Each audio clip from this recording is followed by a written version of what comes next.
membawa gamis. Cakep. Pakailah gamis berkain halus. Cakep banget itu. Bekal sukses harus optimis. Cakep. Berdoalah dengan hati tulus. Asik. Memilih kaligrafi untuk hiasan. Cakep. Habis dipilih langsung dibayar. Cakep banget itu. Hidup tidak boleh bermalas-malasan. Harus sungguh-sungguh dan ikhtiar. Menjemur sajadah di atas ranting. Cakep. Setelah kering, segeralah diambil. Tawakal itu sangatlah penting. Cakep. Agar rendah hati saat berhasil.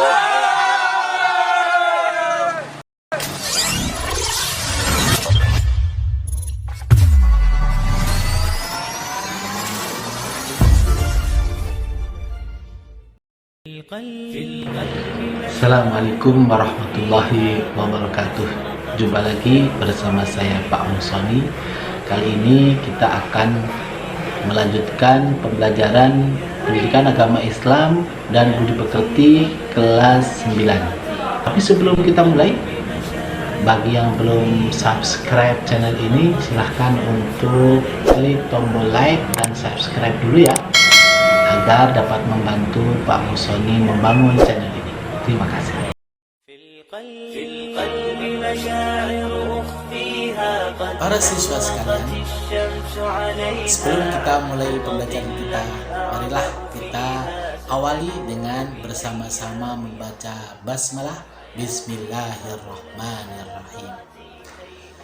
Para siswa sekalian, pada kesempatan kali ini kita akan membahas bab 2 tentang ayat Al-Quran tentang perilaku optimis, ikhtiar, dan tawakal. Nah, pada kesempatan ini ayat-ayat Al-Quran yang akan kita pelajari yaitu pertama Al-Quran surat Az-Zumar ayat 53, surat An-Najm ayat 39 sampai 42, dan surat Ali Imran ayat 159.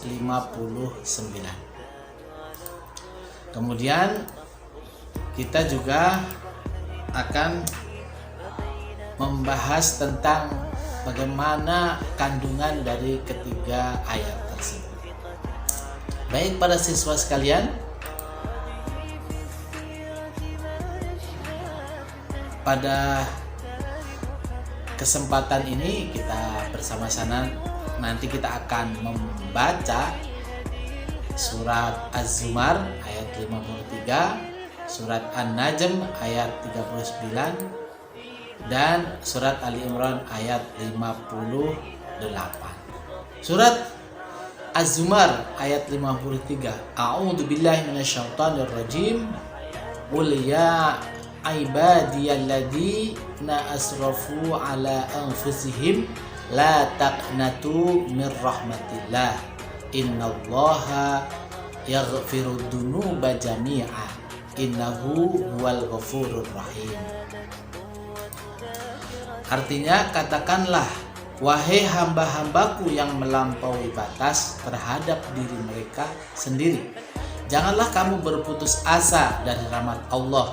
Sesungguhnya Allah Subhanahu wa ta'ala mengampuni dosa-dosa semuanya.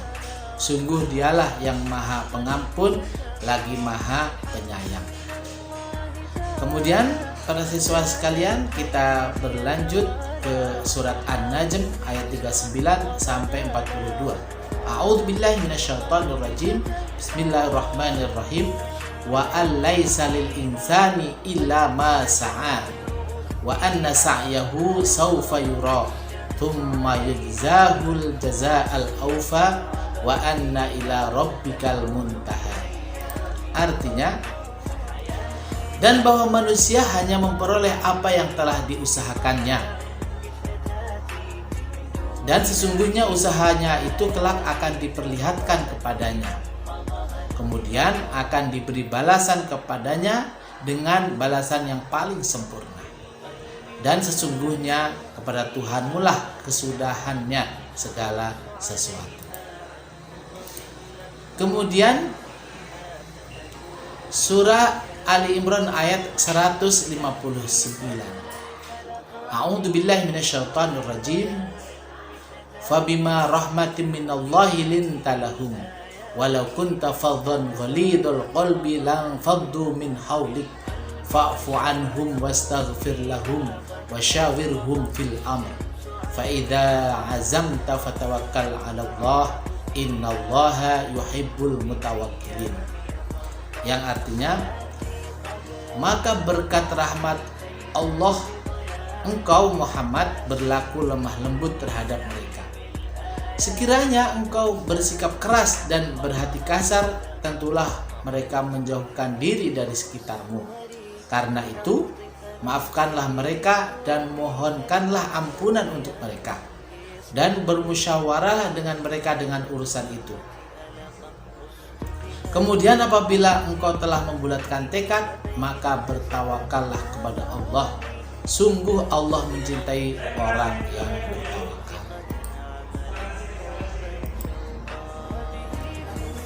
Kemudian hadis yang terkait dengan sifat optimis, tawakal, dan rendah hati ini, sebuah hadis yang berbunyi, Ataina Rasulullah sallallahu alaihi wasallam wa huwa ya'malu amalan yabni binaan fa'anahu alaihi falamma faragha da'alana wa qala la tay'asa minal khairi ma tahazzazat ru'usukuma innal insana taliduhu ummuhu ahmara laisa alaihi kishrah thumma yu'tihi Allahu wa yarzuquhu rawahu Ahmad Awwaqi. Artinya, kami berdua menemui Nabi Shallallahu Alaihi Wasallam. Beliau sedang memperbaiki sesuatu atau sedang membangun suatu bangunan. Kami berkeluh kesah kepadanya. Tatkala beliau selesai, beliau memanggil kami dan beliau bersabda, janganlah kalian berputus asa dari kebaikan. Selama kepala kalian masih bisa bergerak, manusia itu dilahirkan oleh ibunya dalam keadaan merah, tidak memiliki suatu apapun, lalu Allah memberinya rezeki. Hadis ini diriwayatkan oleh Imam Ahmad dari Waqi. Nah, para siswa sekalian, setelah tadi kita membaca surah Az-Zumar ayat 53 dan juga surat An-Najm ayat 39 sampai 42, surat Ali Imran ayat 159, saatnya kini kita coba belajar tentang sebagian dari kosakata dari ayat-ayat tersebut. Yang pertama, contoh kosakata qul. Nah, tadi di ayat itu ada kata qul, artinya adalah katakanlah. Kemudian yang kedua, contoh tajwid. Di sana ada ayat, potongan ayat yang berbunyi innallaha. Nah, di situ contoh tajwidnya adalah gunnah atau dengung, yaitu ada nun bertasdid. Kemudian berikutnya contoh kosakata dalam surat An-Najm, yaitu ada kata saufa. Saufa itu artinya kelak. Kemudian contoh tajwidnya dalam surat An-Najm, yaitu ada bacaan, hukum bacaan ikhfa hakiki, yaitu kata ayat, potongan ayatnya adalah lil insani, dibaca samar, yaitu di situ ada nun mati bertemu dengan huruf sin. Kemudian pada surah Ali Imran ayat 159, contoh kosakatanya adalah min haulik, artinya dari sekitarmu. Kemudian contoh tajwidnya adalah idhar, hukum idhar safawi, yaitu azamta. Nah, untuk materi selengkapnya, kosakata selengkapnya, dan hukum-hukum tajwid selengkapnya bisa dipelajari di buku masing-masing ya. Kemudian para siswa sekalian, kita lanjutkan dengan bagaimana pengamalan ayat Al-Quran yang tadi sudah kita baca, dan juga hadis tentang perilaku optimis, ikhtiar, dan juga tawakal kepada Allah Subhanahu wa Ta'ala. Yang pertama,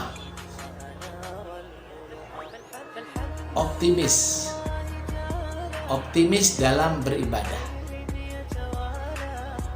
merasa bahwa kita itu akan berhasil, harus optimis, tidak boleh pesimis, tidak boleh mudah menyerah. Optimis dalam beribadah bahwa kita ini akan meraih pahala, bahwa kita ini akan disayang oleh Allah Subhanahu wa Ta'ala. Kemudian yang kedua, optimis meraih rahmat Allah, bahwa Allah kalau kita sayang kepada Allah, kita beribadah kepada Allah, maka Allah juga akan memberikan rahmat kepada kita. Allah akan sayang kepada kita. Nah, kemudian yang ketiga yaitu optimis dalam mewujudkan cita-cita. Nah, kalau kita sebagai anak muda ini harus punya cita-cita yang tinggi, yang harus kita wujudkan, harus kita wujudkan secara bertahap agar apa yang kita inginkan ini tercapai. Nah, kemudian berikutnya tawakal. Yang pertama adalah yakin pada ketetapan Allah Subhanahu wa Ta'ala. Kalau kita sudah berusaha, kita sudah melakukan ibadah dengan baik, tidak berbuat maksiat kepada Allah, kemudian selanjutnya kita yakin pada ketetapan Allah Subhanahu wa Ta'ala. Kemudian menyadarkan segala cobaan kepadanya.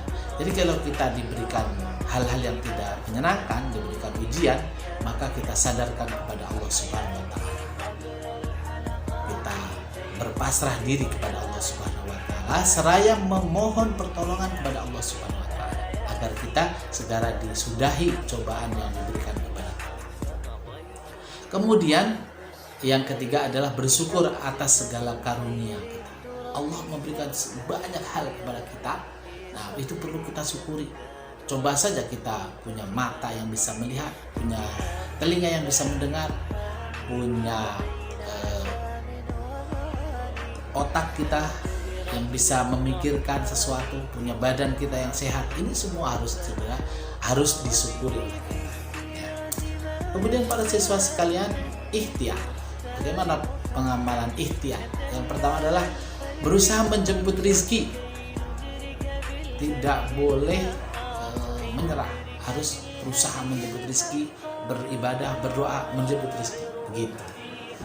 Kemudian yang kedua, berusaha menjauhi kemudaratan, berusaha menjauhi hal-hal yang tidak baik, menjauhi hal-hal yang merugikan, baik diri sendiri maupun merugikan orang lain. Kemudian yang ketiga, ikhtiar menuntut ilmu dengan optimal, supaya kalau kita banyak wawasannya, banyak keterampilannya, kita dapat meraih dengan lebih mudah peluang-peluang rezeki yang bisa kita usahakan.